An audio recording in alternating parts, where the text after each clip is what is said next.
मुख्यमंत्री नीतीश कुमार और पूर्व कृषि मंत्री राजद विधायक सुधाकर सिंह के बीच का जो विवाद है वह थमने का नाम नहीं ले रहा है। हर रोज इन दोनों लोगों की तरफ से एक नया बयान सामने आ रहा है और उसके बाद जो है ये विवाद लगातार बढ़ता ही जा रहा है। कल मुख्यमंत्री नीतीश कुमार ने सुधाकर सिंह के द्वारा दिए गए बयान का पलटवार किया। नीतीश कुमार ने कहा कि जो लोग हमारे खिलाफ बोलेंगे वो कभी नेता नहीं बन सकते हैं, वह किसी पार्टी के नेता बन सकते हैं लेकिन जनता के लिए जो है वो नेता नहीं बन पाएंगे। इसके बाद सुधाकर सिंह ने एक पत्र लिखा है और इस पत्र के जरिए मुख्यमंत्री नीतीश कुमार को जीरो जानकारी वाला विधायक बता दिया है। सुधाकर सिंह ने लिखा है कि आपको जब भी मीडिया या किसी से कोई सवाल पूछा जाता है तो आप एक ही जवाब देते हैं जो आपका घिसा पीटा जवाब है, वही कि जैसे आपको किसी बात का कोई जानकारी ही नहीं हो। आपका इस जवाब से जनता ऊब चुकी है, जनता आपको देखना पसंद नहीं कर रहा है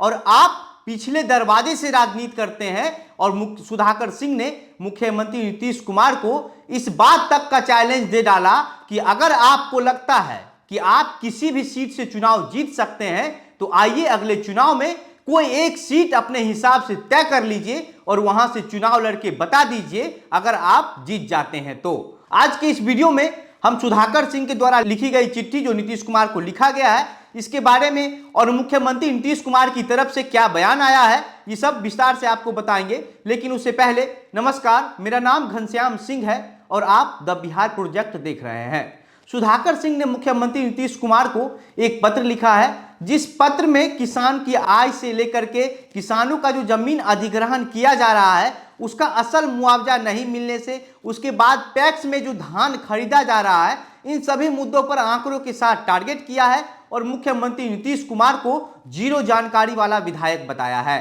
आपको बता दें कि बुधवार को कैमूर में जब सुधाकर सिंह किसानों से मिलने के लिए गए थे और वहां पर सुधाकर सिंह ने मुख्यमंत्री नीतीश कुमार पर इस बात का आरोप लगाया था कि यहां के किसानों का जो जमीन अधिग्रहण किया जा रहा है उसका असल मुआवजा किसानों को नहीं दिया जा रहा है और जिसकी वजह से किसान जो है मुख्यमंत्री नीतीश कुमार जब कैमूर में समाधान यात्रा करने गए थे तो वहां पर जो किसान है वो मुख्यमंत्री से मिलना चाहते थे लेकिन उन किसानों को मिलने नहीं दिया गया। पुलिस पहले से ही उन किसानों को नजरबंद कर लिया था। उसके बाद मुख्यमंत्री नीतीश कुमार जब अपना समाधान यात्रा को खत्म करके पटना पहुंचते हैं तो मीडिया के द्वारा जब उनसे सवाल पूछा जाता है तो मुख्यमंत्री नीतीश कुमार कहते हैं कि हमारे खिलाफ जो लोग बोलेगा वह कभी नेता नहीं बन सकता है, अगर वो नेता रहेगा भी तो सिर्फ एक पार्टी का नेता बन सकता है, एक दल का नेता बन सकता है, लेकिन जनता के लिए वो कभी नेता नहीं बन सकता है। क्योंकि हम नीतीश कुमार का कहना है कि हमने हर क्षेत्र में काम किया है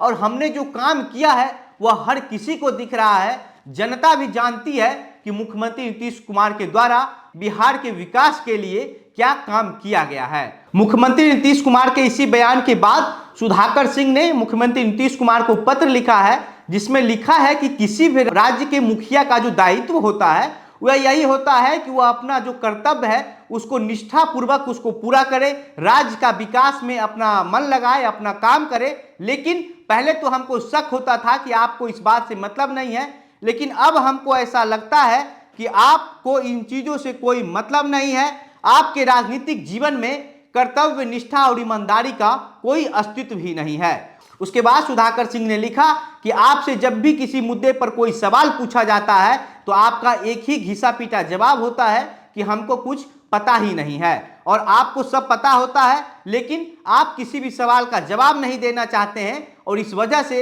ये आपका घिसा पीटा जवाब सुनकर जनता ऊब चुकी है। इसके बाद सुधाकर सिंह लिखते हैं कि हमें पता है आपकी जानकारी आंकड़ों और जमीनी हकीकत से आपका कोई वास्ता नहीं है, लेकिन आपके जैसे प्रखंड विद्वान के सामने हमारी क्या विसात है। और हाँ, आपके एक बात से सहमत हूं कि जनता मालिक है। आगामी चुनाव में अपने पसंद का कोई भी सीट जहां से आप चुनाव लड़ना चाहते हैं, जहां से आपको लगता है कि आप जीत जाएंगे, उस सीट से चुनाव लड़िए और आप हमको जीत कर बता दीजिए। इसके बाद सुधाकर सिंह लिखते हैं आगामी बजट सत्र में एक बार फिर से कृषि निजी विधेयक लाऊंगा और उस पर जवाब देने के लिए, उस पर बहस करने के लिए अगले दरवाजे से तैयार रहिएगा। आपका जो ये घिसा पीटा जवाब है वह आपके निजी स्वास्थ्य पर असर ना पड़े लेकिन लोक हित के लिए का ये ठीक नहीं है, लोकहित पर इसका असर पड़ेगा। इसके बाद सुधाकर सिंह किसानों की आमदनी को लेकर नीतीश कुमार को पत्र जो लिखे हैं उसमें लिखते हैं कि दूसरे और तीसरे कृषि रोड मैप में बिहार के किसानों का आमदनी का लक्ष्य बढ़ाने के लिए एक नया तरीका अपनाया गया था और वो उसको बढ़ाने का जो एक है वो लक्ष्य निर्धारित किया गया था। लेकिन जो किसानों का जो आय है बिहार में, वह बिहार के 27 राज्यों के हिसाब से सबसे कम है। सबसे ज्यादा आय जो किसानों की है वह मेघालय में है। 24 मार्च 2022 को संसदीय बोर्ड की तरफ से एक रिपोर्ट आया, जिस रिपोर्ट में यह बताया गया कि मेघालय के जो किसान हैं उनका जो औसतन आय है वह 29,348 रुपये है। वहीं पंजाब के किसान का 26,701 रुपये, जबकि बिहार के किसान का 7,542 रुपया है। और किसानों के आय के साथ साथ पैक्स में जो धान खरीद होती है उसको लेकर भी सुधाकर सिंह ने लिखा है कि किस धान का जो कटाई है वो अक्टूबर के महीने में हो जाता है, लेकिन पैक्स में जो धान है वो दिसंबर के महीने में खरीदा जाता है। समर्थन मूल्य जो है उससे भी कम से कम मूल्य में खरीदा जाता है और जो लक्ष्य निर्धारित किया गया था उसके आधार पर कुछ हो नहीं रहा है। और उसके बाद अगर इसमें जो है धान खरीदा नहीं जाता है, लक्ष्य के हिसाब से बहुत देर से खरीदा जाता है, उसके बाद 700-800 रुपया प्रति क्विंटल जो है वो कम से कम में किसान को धान बेचना पड़ता है, क्योंकि पैक्स का जो धान खरीदती है उसमें बिचौलियों का भी हाथ होता है और बिचौलिया जो है उसमें कुछ से कुछ पैसा उसमें कमीशन के तौर पर ले लेते हैं। इसके बाद अगर धान खरीद भी लिया जाता है तो किसान को जो धान का राशि है, जो भुगतान करने की राशि है, उसमें देरी होती है और समय से किसान को धान का जो